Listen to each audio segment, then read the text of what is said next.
বলা যায়। ভালোবাসার নামে এখন লাগে বড় ভয়।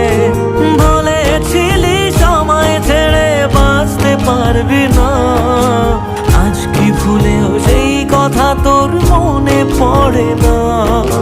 বাসলে ভালো কেউ কি এমন পাষাণ হয়ে যায় যে নিজের সুখে মনের মানুষটাকেই মেরে যায়? হায় রে বোকা মন আমার, শুনলি না বারণ, আবার প্রেমে মজলি রে তুই কেন? কারণ পিয়া